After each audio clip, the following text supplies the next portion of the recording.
মজা হয়েছে। বোম্বাই মরিচের একটা জাল জালিয়ে ফ্লেভার। আসসালামু আলাইকুম প্রিয়ন, সবাই কেমন আছেন? আশা করি সবাই অনেক ভালো আছেন। তো আজকে আমি ডালের বড়া বানাবো। রমজান মাসে ভোর রাতে কিন্তু ডালের বড়া দিয়ে ভাত খেতে অনেক ভালো লাগে, এই জন্য মুসুরি ডাল আর বড় ডাল ভিজাই নিছি। আর এই জায়গায় কিন্তু আমি পাটায় বাটতে আছি ডালগুলোরে।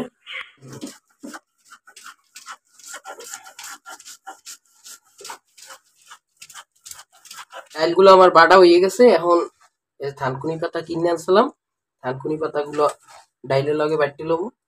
কাটতেও দেওয়া যায়, তবে বাটতে দিলে থানকুনি পাতার ঘেরানটা অনেক সুন্দর আর খাইতেও মজা লাগে, লেগে বাটতে দিতে আসি ডাইলের লগে। আর লগে কিন্তু মুই বোম্বাই মরিচ বাটতে দিছি, হ্যাঁ দেখেন নয় নে, 2টা বোম্বাই মরিচ দিছি ঘেরানালা। বড়ার মধ্যে কাঁচা মরিচের চেয়ে যদি বোম্বাই মরিচ থাকে, বোম্বাই মরিচ দিয়ে দেবেন, খাইতে এত মজা। আমার ডাইলগুলো বাটা হয়ে গেছে। এই যে থানকুনি পাতা দিয়ে বাটতে নিছি, ধনিয়া পাতা কাটতে নিছি, আর পেঁয়াজ কাটতে নিছি। এখন এগুলোরে মিক্সচার করে তারপরে বড়া বানাবো। এখন এর মধ্যে আমি দিয়ে দেবো হলুদের গুঁড়া,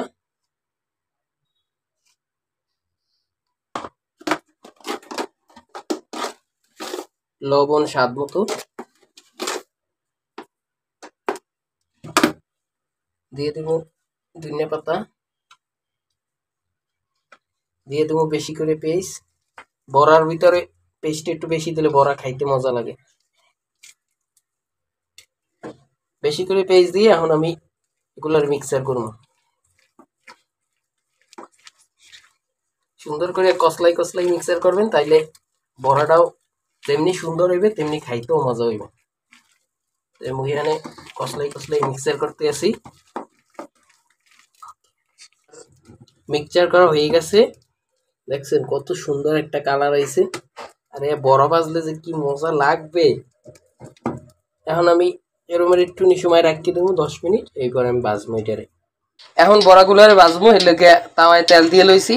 আর এই যে বড়ার যে ডাইলগুলো, তো বড়াগুলো বেশি বড় বড় ভাজবো না, ছোট সাইজ মিডিয়াম সাইজ ভাজবো।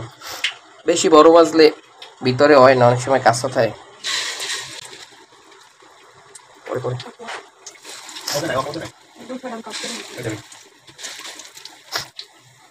খুব সুন্দর করে বড়াগুলোর তেলের মধ্যে দিয়ে দিতে আসি।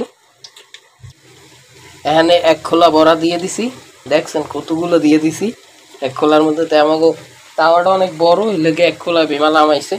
তো এখন এই 4 পাশে যেগুলো দিছি ওগুলো একটু তেলগুলো কাট করে দেবো, যাতে ওগুলো ভালো করে তেল পায় আর সুন্দর করে ভাজা ভাজা হয়। বড়ার 1 পিঠ হয়ে গেছে, এখন মুই বড়াগুলোর উল্টাই দিতে আসি। আগে যেগুলো দিছিলাম মাঝে, এগুলো কিন্তু 1 পিঠ হয়ে গেছে, আর সাইডের গুলো এখন একটু বাকি আছে। সাইডের গুলো একটু পরে উল্টাইতেছি, আগে মাঝের গুলো উল্টাই গেলে। সবগুলো বড়া উল্টাই দিছি, কি সুন্দর একটা কালার হয়েছে। তাই এমনি ডাইলের বড়া একটু হলুদ হলুদ হয় গাঢ়, আর এটা যেহেতু থানকুনি পাতা দিছে, এই জন্য কিন্তু হালকা একটু সবুজ সবুজ একটা ভাব আছে। ডাইলের বড়াটা এখনো হয় নাই, আর একটু হয়, তারপর উড়ে গেলাম।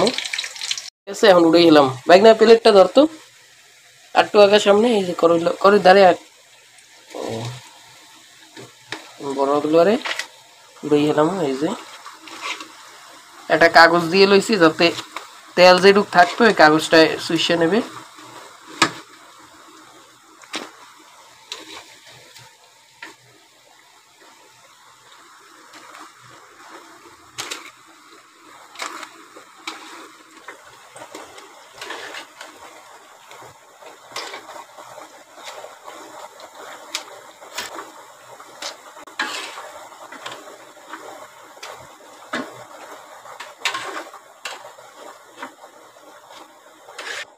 তো দেখুন আমার বড়া কিন্তু 1 খোলা ভাজা হয়ে গেছে। কতগুলো ভাজি লাইছি। খাবি বড়া? দাঁড়া দিতে। এই লো, এনতে যেটা পছন্দ এটা লো। গরম দেখে খা। মজা হয়েছে।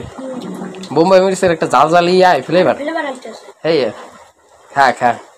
তো গাইস অলরেডি আমি বড়া কিন্তু বানাই ফেলাইছি কতগুলো। এখন একটা খাইয়ে দেখবো কেমন লাগে। বাইক নিয়ে একটা খাইয়ে তো রিভিউ দিয়েছি, বইও এখন একটা খাইয়ে দিই। সেই হচ্ছে সেই থানকুনি পাতা ডাইলের বড়া অনেক মজা।